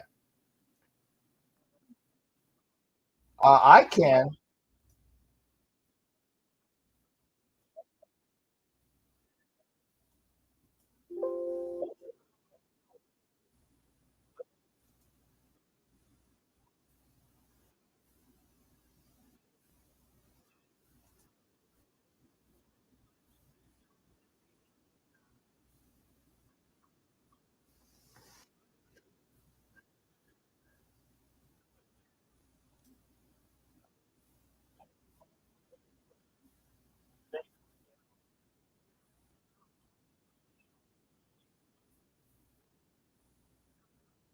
Mhm.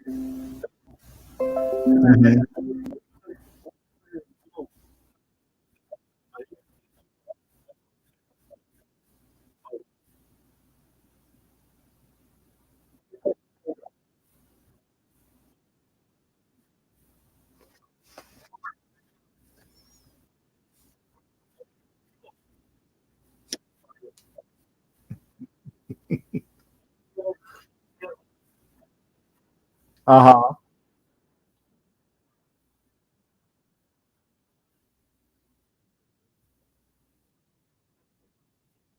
Right, right.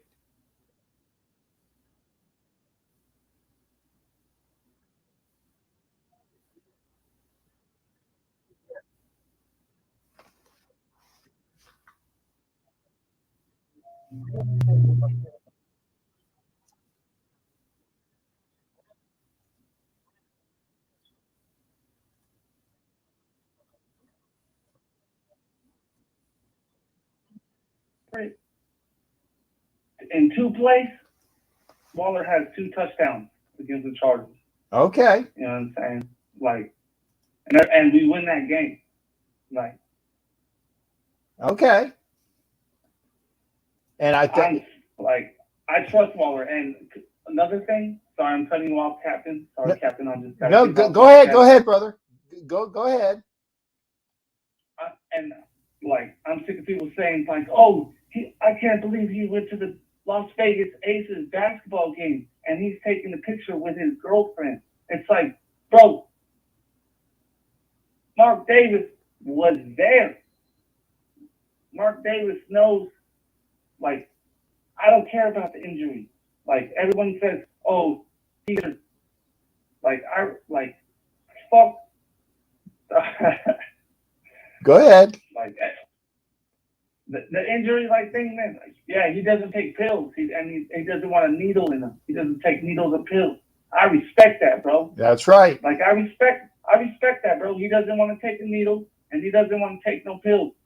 And I respect that, dude. And F that bull that about people trying to say, oh, he's not committed because he's out here with his girlfriend and he's out here at a game and he's out here doing this, bro. Like, that makes me angry, bro. Like, that makes me so mad. Like, and it's frustrating, like, to me. And I got Waller's back, and I want to tell all these Waller haters, like, bro, you ain't a fucking GM. You ain't the owner. You ain't gonna trade Waller for nothing. Like, you're stupid. Mm-hmm. Like, you're dumb. Like, oh, we can trade Waller for not. I feel like saying shut the F up. Like, you know what I mean? Like, yeah. I mean, and by the way, they can hear you now. Waller's back, and that's all about Darren Waller. Yeah. And the defense needs to step up. Right. With the S. Defense with the S. Right. Come on, defense with the S. But yeah, I got Darren Waller's back, bro. And F all these sheep. I got F'ers. You got it. I want to start trying to talk about trade rumors with Darren Waller. Like, what the? Like. Now let me ask you a question, because Tito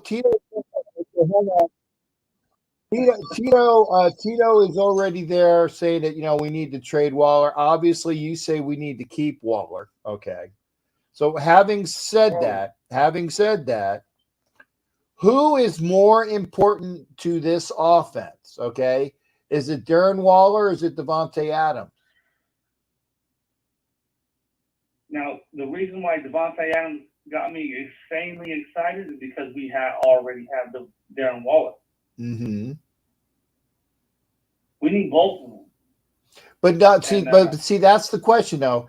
If you had to keep just one, I know people saying both. No. I'm not making it easy for you. I'm saying you're only allowed to keep one. You got to keep Darren Waller or you got to keep Tay Adams. Who are you keeping, Anthony? Because that's the question. And I'm going to make you mad, and I'm going to frustrate you. and I'm going to completely sidestep your question and say that no, I'm not going to sidestep it. I'm going to answer it, but Okay. I'm going to answer it. I'm going to answer it in a way that you don't like. Okay. Is, like, Devontae doesn't come here. Devontae comes here. Devontae is a man. He makes no decisions, but I just feel like with Waller on his game Mm-hmm. and Devontae on his game, that's it. Yeah. Like, we got him. Like, and then Renfro's been struggling a little bit. We were learning the Chinese offense. We're learning a fucking completely, this ain't West Coast. This is China. This is Mandarin offense. Right. Like, people need to shut the F up. Uh-huh.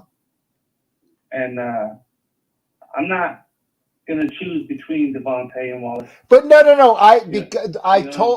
But see, that's the question, because it is a hard question, because people got to realize that the Raiders are quite lucky that they have a tight end of Waller's caliber and character. Yep. He's special. Yeah, I know he's special, but let's say that let's say that Darren Waller is out for the season, okay? Or let's say that Tay Adams is out for the season. Which one are you going to have hurt you more? That's why you said you can't. If you are the coach, and the GM says to me, "Hey, we can't keep both of them because of the contracts. You can't keep both of them. Which one?" Got them both. I know, Anthony. I got you, but I'm not. I'm asking you now. I'm asking you now. If you are only allowed to keep one, who are you keeping? Because who is more important to this offense in the future? And I'm going to say, F that question. You're avoiding it. You're avoiding it. And I believe we're going to keep both of them. I know we are, but see, that's not the point, Anthony. That's why I'm asking you a hard question. Let me tell you something. I believe that Waller missing camp, Waller dealing with that injury late in the year, Waller dealing with his contract situation, it kind of messed with the chemistry a little bit. And then, of course, Devontae comes over. That's the OG. Like that, he's new, but he's the new OG. Okay, Renfro was the fucking guy when Waller got hurt. So we have three guys. We got three guys that are like I'm the guy. Like, we know Devontae is the guy, but like the other two are like, yo, I'm the guy. Like, there's a little bit of and it's a brand new offense, and we saw how Carr was aggressive as fuck. I'm sorry, my bad. But I love how Carr played week one. He was throwing the ball, but if he was a little more accurate,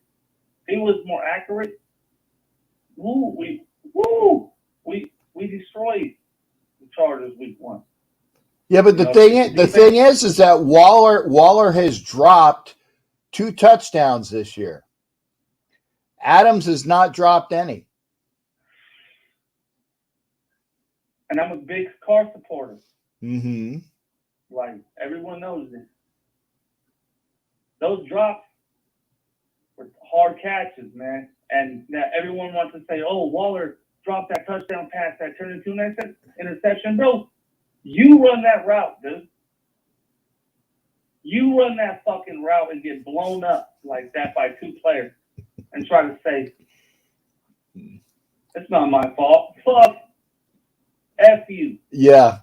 Waller is a good player. But that's like, come on, man. Like, he got blown up. Like, yeah, it sucks. Everybody was pissed. It turned into an interception. And it was like, oh, like kicking the nuts. But it's like, Was he open? Yeah. Is that a tough catch? Should he have caught it? Yes. Yes. Should he have caught it? Yes. But I'm not gonna like jump ship. I'm not gonna flip on. No, I'm not. Anthony, I never said for you to jump ship, but I'm gonna tell you this. I'm gonna tell you this though. Those are catches that he should have made. And I'm also gonna say this, Anthony. The next time you call in, I'm gonna ask you the same question, and I'm gonna tell you because I love hearing from you. You're trying not to drop the bombs. Try a little harder. You're almost there because you caught yourself a couple different times. But the next time you call in, I'm going to give you the same question. I'm going to give you the same question. So you got to decide if you can only keep one. If you can only keep one receiver, is it going to be Darren Waller? We're going to keep both. No, Anthony. Both of them are going to retire Raiders. That's not the question I'm giving you. I said if you only have to have one, because you can't have both. No, Anthony. I'm telling you, you gotta give me an answer the next time you call in, brother. And I enjoy hearing from you. Anthony, you take care, and thanks for being in here. It's always a pleasure having you in the comments, man. Shout out to Jacob, the GOAT. There you go. Jacob. You got it. Hey, shout out. Hey, Anthony. All right, later. Good. Man, thanks for giving me airtime. I'll catch you later, man. You got it, brother. You take care. Good hearing from you. That's Anthony Provencio. Good to hear from him. I got to put his number in my phone. No, Tito. No, but the question is, is it Waller or Adams? I'm going to ask Anthony that. In fact, let me put his number in. By the way, the Ravens just scored. The Ravens just scored. I'm going to hopefully get Anthony's number in my phone. Okay, there it is.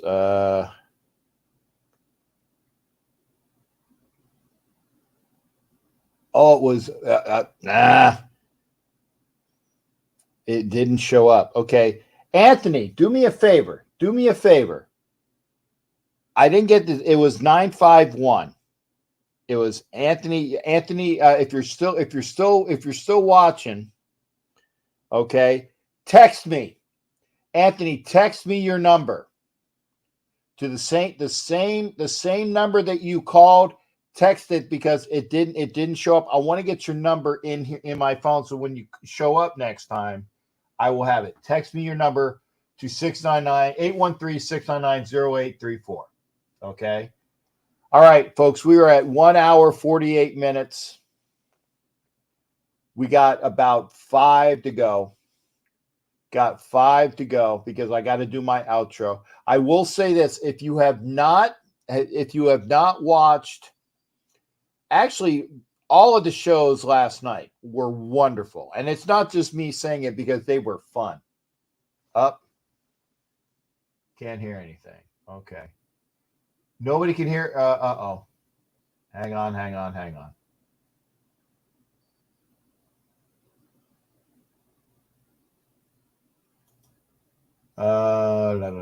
Audio. Check one. Test. Okay, Tito can. Okay, Anthony can. Okay, Anthony. Oh, it's just Anthony.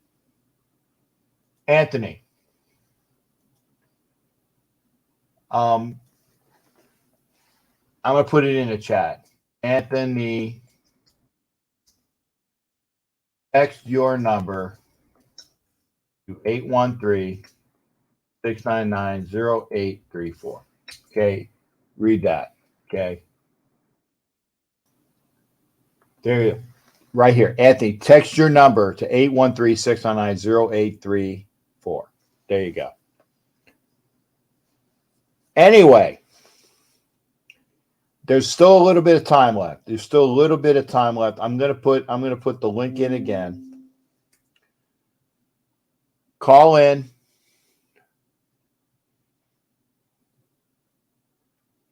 Most consecutive starts without a 3-game losing streak. Wow. it would be nice if they being the fake Pirates lost 3 games in a row. I'd like to see that. And right now, what are they up? They're 24-14. I think it's 24-14. 24-14. So that's cool. I know I'm supposed to be rooting. I know I'm supposed to be rooting for a fake Pirate victory because it's the NFC beating the AFC. I get it, but I live here. Hopefully y'all can hear me, right? Because there shouldn't be a problem with the microphone. So we got that going on. In fact, let me go here. Real tech. Okay, so so maybe you can hear me. Okay. Okay, good. All right. Need Jackson to score. Okay, Cool Kev has Jackson as his fantasy quarterback. 6 minutes and 55 seconds left in the game.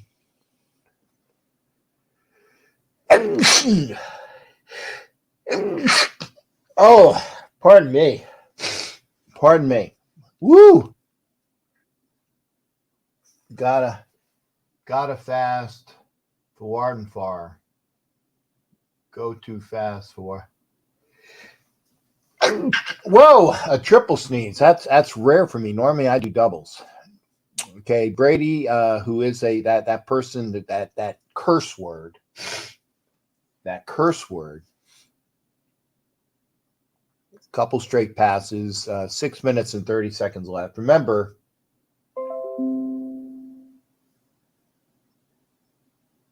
Buccaneers down by 11. Yeah. The fake Pirates are losing. I love it. We were at 152, so basically, yeah, this show's over. I hate saying it. I will say this again. If you missed yesterday's shows, thank you, Tito, for the blessings. If you missed yesterday's show, Wild Wild West was hilarious. I was dropping some, double entendres. So pretty much anytime anybody said anything, it was a fun show. And then, of course, everybody else got into the action. It wasn't just me. We all had a great time. Make sure you're watching Wild Wild West. Go back and watch it. Then we had NFL Nation Live. And again, NFL Nation Live on this channel. Wednesdays, 7:30 is Wild Wild West. 9 o'clock, NFL Nation Live. And then last night, if you haven't seen it yet, that's pass interference. That's pass interference, yes.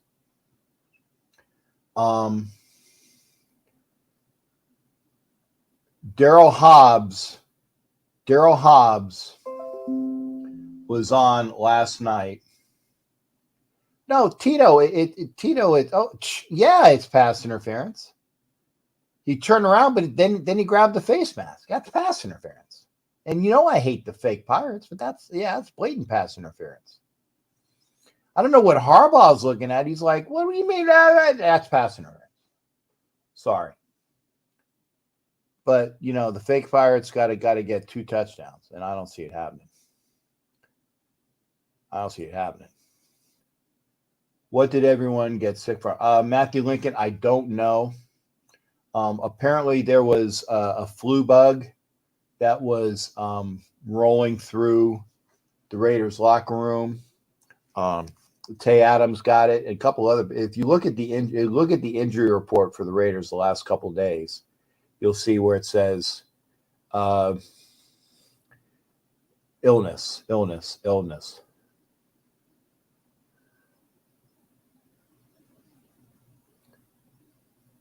And TB12 is just looking horrible tonight. I know it was underthrown, but that's the way it is. You can't interfere with the receiver. And for comments wise, like I said, go back and watch Wild Wild West last night. Go back and watch NFL Nation Live. Go back and watch the Daryl Hobbs interview. Former Raider was talking about the the American Spring Football League, ASFL. Daryl Hobbs has a team in Houston that is going to have silver and black as their colors. Silver and black is their colors. Let's just say that. Going to be really, really awesome. Going to be really, really awesome. Go back and watch that interview. And even the show the other night with the Silver and Black Ladies Night with the gals. That was a great show too. So please get caught up. Thank you for being here.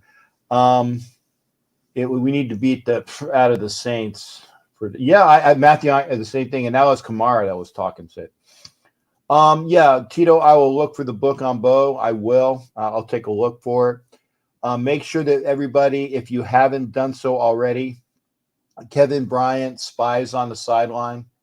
Spies on the Sideline. Go to spiesonthesideline.com. Get the book, and do that, and get. It seems like a really, really good book. Definitely. Okay, so there's the one touchdown. There's a flag though. There's a flag. Let's see. It's probably holding. Whether it's holding, yep, it's offensive holding. So. Still third down. Smith, I think he's one of their tackles. Yeah, he was hold. Okay, that's close to the show. Thanks for being here. Oh, that's blatant holding. Yeah, that's blatant holding. Oh, come on, man. Blatant holding. Yeah, there's nothing there. No, I mean, but that was blatantly holding. Okay, folks, we will have a show Sunday. I remember it'll probably be after the game. Thanks Tito. Thanks Cool Kev for talking the positives of the show. We will have a show after the game Sunday. I will rebroadcast it at 9 for my what I have to do is I have to have a 9:00 show. It's 4th and goal right now. 4 minutes 57 seconds left. I gotta pop out. Thanks again for watching. We'll see everybody for the next show. It'll be Ask Captain Jack show on Sunday night. We'll see everybody. Take care. And let's get that win, baby. One more, and then another, then another, then another. We'll see.